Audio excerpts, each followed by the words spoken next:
Hi mga palangga! Welcome back to my YouTube channel. It's me again, John Paul, but you can call me JP for short.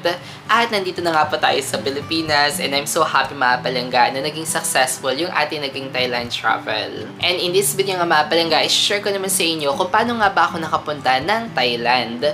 Yung classmate ko kasi nung college, nag-send sa akin ng message sa Instagram.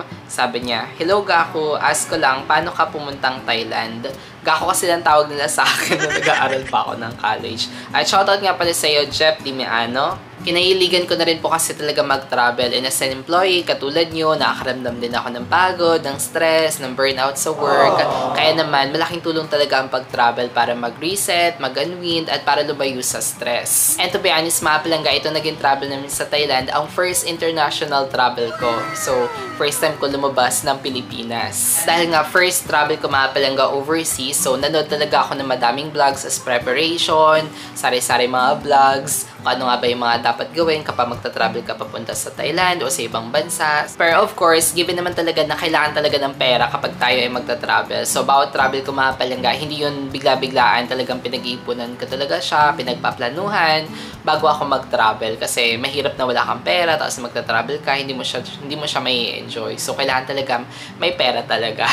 So, pinag-iipunan ko talaga siya mga palangga, mga travels ko. And by the way, yung pag-travel namin sa Thailand, dalawa kami ni Arvin, ako at si Arvin. So, medyo nakatipid din kami kasi share kami sa hotel, share kami sa ibang mga expenses. And during that time, mga palangga, pinag-iisipan ko talaga kung kami nga ba ay magdi-DIY or kukuha na lang ng travel agency. Pero dahil first time ko nga pumunta ng ibang bansa, especially sa Thailand, so naisip ko na mag-travel agency na lang para madami kami mapuntahan at saka less stress na rin sa pagpaprocess ng mga requirements. Kasi nga, first time ko pumunta ng ibang bansa, so baka malito ako, baka may mamiss ako mga documents. So, mas maganda na meron nag-guide talaga sa amin. Ang kagandahan din kasi sa travel agency, mga palangga, sila na yung mag-aasikaso na yung flight ticket, hotel accommodation, mga tours, at saka yung mga van transfer. So, sobrang less hassle na talaga siya kasi sila na yung magpa-process ng mga documents, so magpe-prepare ng mga travel documents. Kaya naman, for this ones, dahil first time namin pumunta ng Thailand at para ma-enjoy namin siya mga palangga, so we decided na mag-travel agency na lang muna instead of mag-DIY. Ang name pala mga palangga ng agency or travel agency na pinagbukan namin ay Travel Hack. So nakita ko lang siya sa Facebook, madami naman siyang followers. So nag-legit check mo na kung totoo ba talaga yun o hindi kasi baka mamaya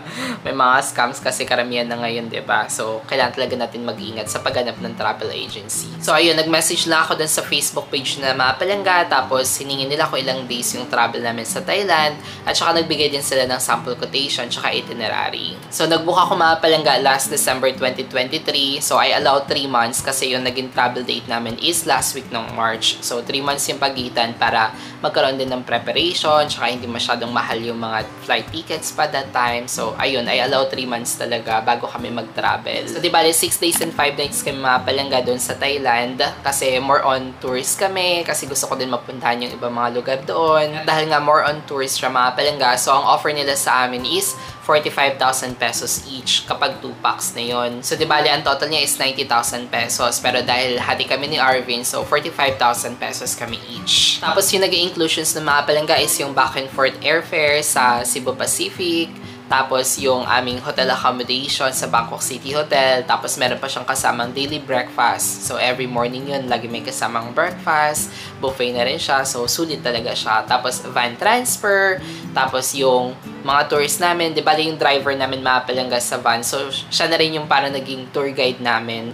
At saka nakakatuwa kasi dalawa lang kami inaasikaso niya mga palangga. So dalawa lang kami din sa sakyan. Kaya sobrang comfortable lang din talaga yung mga naging tours namin. At saka yung mga naging travel namin doon sa Thailand. At sobrang sulit din mga palangga kasi nga ang dami na naming napuntahan. Nag-Bangkok City Tour kami, Pattaya Tour, Ayutthaya Tour, tsaka Floating Market at marami pang iba. Kaya sobrang sulit na rin mga palangga. Kaya for me, reasonable rin naman yung price. And di bali nag-down payment kami mga palangga ng 45,000 pesos muna.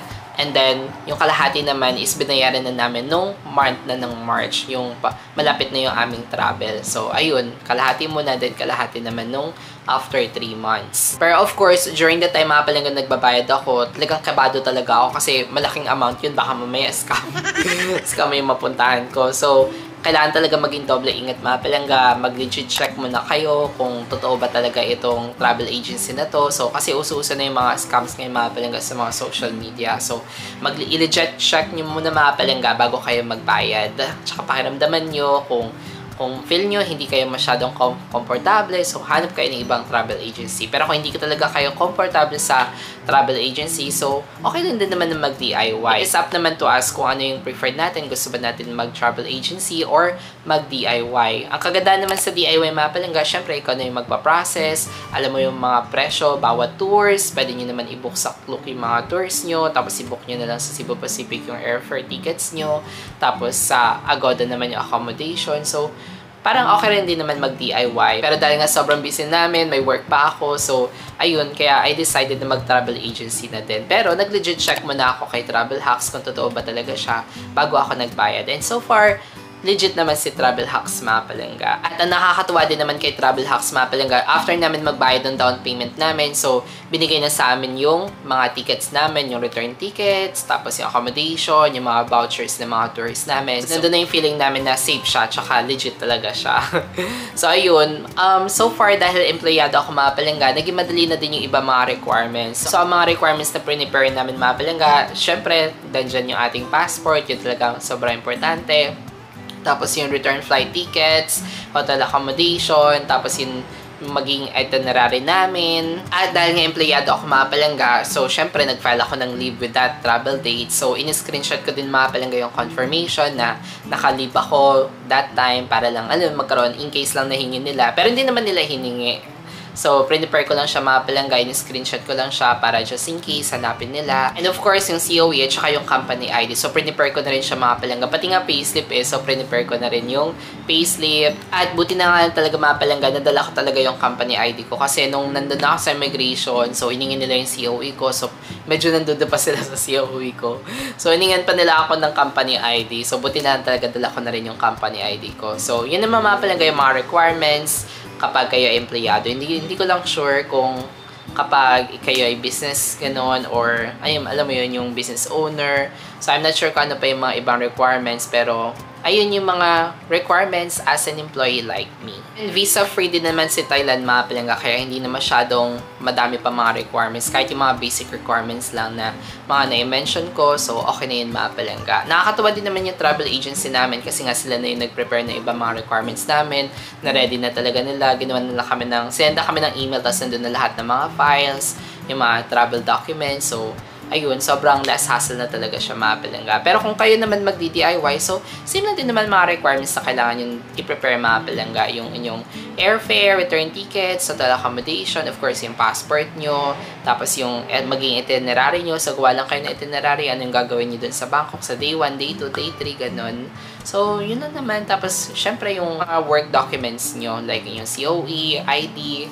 So, yun naman mga basic requirements na kailangan nyo nang dalhin. Especially kapag first timer nyo, katulad ko. Pero sa mga naririnig ko, yung mga palagi nang nagta-travel, so hindi na masyadong hinahanapan pa ng kahit anong documents. Like yung mga basic lang talaga. Pero kung first time yung mga palangga at parang sure na rin naman, so much better na i-prepare nyo na yung mga list ng requirements na na-mention ko. And another one mga palangga is nagbayad din kami ng travel tax, which is 1,620 pesos each yon doon sa NAIA. So required yun mga palangga kapag magta-travel tayo out of the country, so kailangan natin magbayad ng travel tax. Pero check nyo din sa airfare tickets nyo mga palangga, kasi nung nagbabayad kami ng travel tax, yan, nung pa kami kung may kasama na bang travel tax yung aming mga flight tickets. So check nyo din mga palangga, baka kasi may kasama na siyang travel tax para hindi na magdoble yung babayaran nyo. Pero kung wala naman travel tax pa dun sa airfare tickets nyo, like yung katulad dun sa amin, so doon na kami nagbayad ng travel tax, 1,620 pesos each. And another one mga palangga is e-travel. So madali lang naman yun, punta lang naman kayo sa kanilang website na etravel.gov.ph, tapos may fill upan lang kayo doon, tapos screenshot nyo lang yung magiging QR code o yung result na nakapag-register kayo. Para pagdating nyo doon sa NAIA mga palangga is hindi na kayo magre-register pa, or alam mo yun, less hassle na kasi nakaprepare na yung inyong e-travel. Madali lang naman yun, mag-fill up lang naman kayo online. At isa pala mga palangga sa naging mistake namin is yung baggage namin. Kasi yung kasama dun sa airfare namin is for hand carry. So, inisip ko na 7 kg siya.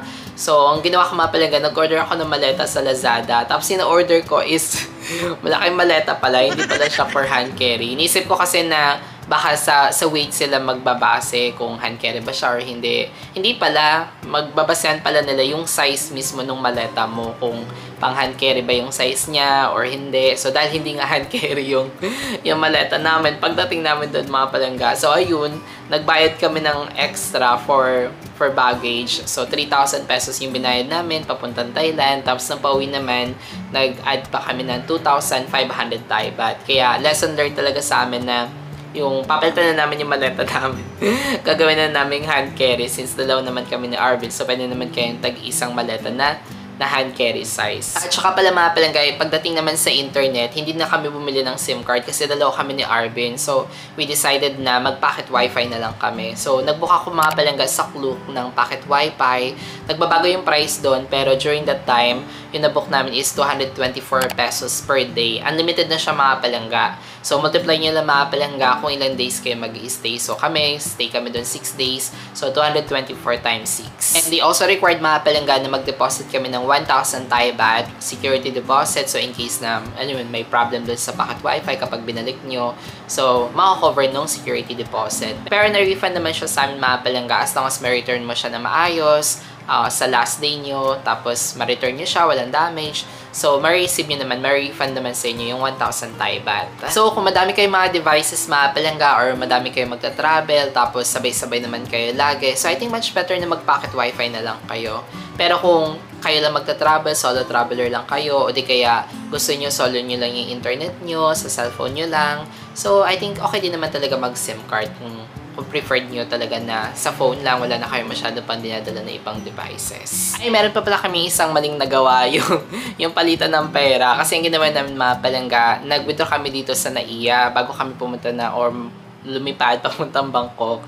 So, nag-withdraw na kami ng pera in peso for pocket money namin para pagdating namin doon sa Bangkok is i-exchange na namin into Thai baht. So, naloko kami kasi yung 36,000 pesos namin mga palangga na pocket money namin, naging 17,640 Thai baht na lang siya na napalitan doon. So, feel namin mga palangga, nalugi kami kasi ang equivalent ng 1 Thai baht is 1 peso and 55 centavos, around that amount. So, kung 36,000 pesos siya mga palangga, supposedly, equivalent niya dapat is mga nasa 23,000 Thai baht pa siya. Hindi pa kasama yung mga fee. Kung magkaroon man ng mga fee, so okay lang sa amin mga less than 3,000, ganun, para makuha namin mga nasa 20,000 Thai baht din, ganun. So, okay lang sa amin yun. Pero nakuha na namin is mga 17,000 Thai baht. So, lugi-lugi kami mga nasa 6,000 Thai baht. Kaya, hindi namin mauulit sa amin yung money exchange kapag magta-travel kami overseas. So, I think gagawin na namin mga palangga is mag-withdraw na talaga sa ATM kaysa sa magpapalit pa sa mga money exchange. Kasi talagang malaki yung fee, mababa na yung palitan. So, lugi-lugi talaga siya. Kaya naman mga palangga, natutunan namin na mas maganda pa rin talaga mag-withdraw ng pera kaysa sa magpa-exchange doon. Although may mga palitan din naman doon na malaki din yung makukuha nyo. Pero for me, I think mas okay na rin talaga na mag-withdraw na lang para less hassle na lang. At saka para ma-make sure nyo din mga palangga na hindi kayo magka-issue ng pag-withdraw nyo sa ibang bansa. So, ang gawin nyo is tawag nyo muna, check nyo muna sa banks nyo kung naka-enable ba yung option na gamitin yung card nyo overseas para lang pagpunta nyo doon sa ibang bansa, baka mamaya wala na kayong dalang cash tapos mahirapan pa kayo mag-withdraw ng pera. So, much better na i-check nyo na rin yung mga palangga sa mga banks nyo kung option or naka-enable ba yung paggamit ng card nyo overseas para wala kayong problem pagdating doon ng pag-withdraw. I guess mahaba na itong video na ito mga palangga. So, I hope na nagkaroon kayo na idea regarding with our travel at nasagot ko yung tanong kung paano nga ba ako nakapunta ng Thailand. So, I hope I was able to answer that for you mga palangga. Kapag may mga gusto kayong i-clarify or any other questions mga palangga, so comment nyo na mga palangga sa ating comment section box. At huwag nyo rin po kalimutang i-like ang video na ito mga palangga para naman may recommend ni YouTube algorithm sa iba pa natin mga palangga. And please subscribe na rin po kayo sa channel ko. Again, this is JP and always remember to be kind to yourself and to others. Thank you so much guys for watching this video and see you on our next one. Bye!